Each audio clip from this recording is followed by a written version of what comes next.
शहजाद जी, secularism को लेकर भारत के अंदर बहुत कुछ होता है। सेकुलरिज्म के नाम पर इस देश में सरकारें बनी है, इस देश में सरकारें बिगड़ी है। मुझे अभी भी ध्यान में आता है अटल बिहारी वाजपेयी का वो भाषण जिसमें बोला कि सेकुलरिज्म के नाम पर मेरी सरकार को गिरा दिया गया। वो उत्तर प्रदेश के किसी स्थान पे भाषण दे रहे थे, मुझे भली भांति याद है। उन्होंने बोला सेकुलरिज्म के नाम पर हमारी सरकार को गिरा दिया गया कि हम कॉम्युनल हैं।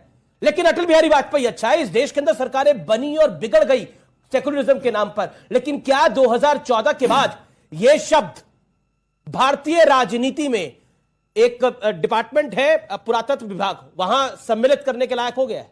देखिए, सेकुलरिज्म की परिभाषा क्या बन चुकी है वोट बैंक के चक्कर में। करेंगे तालिबान का गुणगान, हिंदुओं को देंगे गाली, करेंगे उनका अपमान, जाएंगे भड़काऊ भाईजान यूपी के लिए करेंगे कारस्तान, और फिर हिंदू मुसलमान करके वहां पर वोट बैंक की दुकान ये चलाएंगे। तो ये सेकुलरिज्म की परिभाषा बन चुकी है। अब मैं पूछना चाहता हूं, आरएसएस की तुलना, एक तालिबान जो बच्चियों का बलात्कार करता है, बच्चियों को स्कूल नहीं जाने देता, और दूसरा आरएसएस जहां पर 12,000 स्कूल उन्होंने खोले हैं जिसमें 32 लाख हिंदू मुसलमान बच्चे पढ़ते हैं और टॉप करते हैं। तो दोनों की तुलना की जा सकती है। मैं पूरा जवाब देने दीजिए आचार्य जी।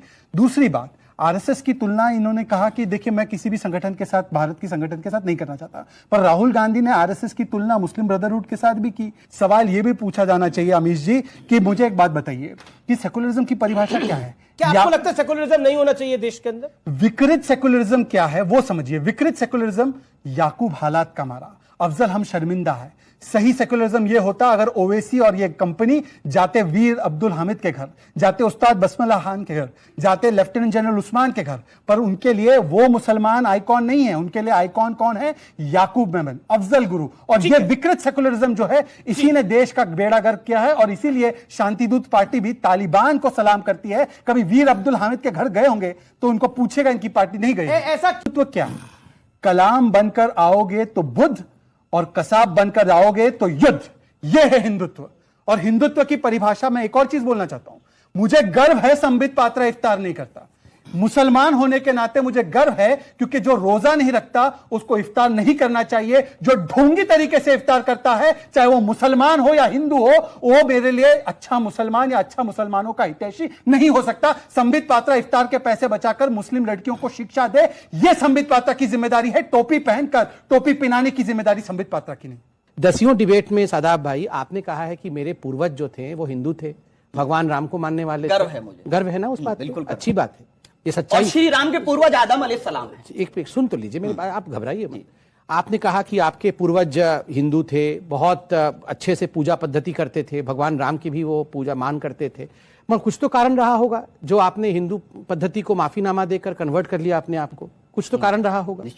थोड़े से कारण के लिए आपने कन्वर्ट कर लिया। आप सोचिए इतने बड़े कारणों के कारण होते हुए भी इतनी मार खा 10 साल। जहां तक मेरा ज्ञान कहता है कि मुसलमानों में शिया सुन्नी होते हैं, अहमदिया हो सकते हैं। एक सेकंड अब और 70 फिरके होते हैं, उसमें क्षत्रिय तो कोई फिरका नहीं होता। इस्लाम में कोई जातिवादी वैसी नहीं होती। पर मैं इनसे सिर्फ इतना पूछना चाहता हूं कि आज ये कहते हैं कि ये क्षत्रिय हैं, कल ये कह रहे थे कुछ और हैं।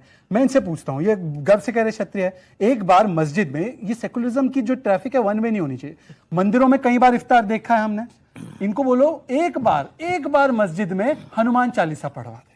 ये क्षत्रिय धर्म के क्षत्रिय हैं। मैं चाहता हूं कि नारे तकबीर लगाने वाले हमारे साधु जी भी जाए वहां पर, और वहां पर हम हनुमान चालीसा करें। महत्वपूर्ण मंदिर के बारे में, मस्जिद इबादत की जगह है, अल्लाह की हनुमान चालीसा क्या है? अरे पूरा करने वाले क्षत्रिय बताओ। लोहाना से मस्जिद में बताइए, मंदिर में मस्जिद में नमाज हो, मंदिर में पूजा हो, यही हिंदुस्तान है। हनुमान चालीसा मस्जिद में होगी क्या? करना चाहते कर तो लिए ना कब्जा। ठीक है, मैं विषय पर आता हूं। एक लास्ट 10 सेकंड में विषय पर आता हूं। की गंगा केवल एक दिशा में नहीं बहनी चाहिए।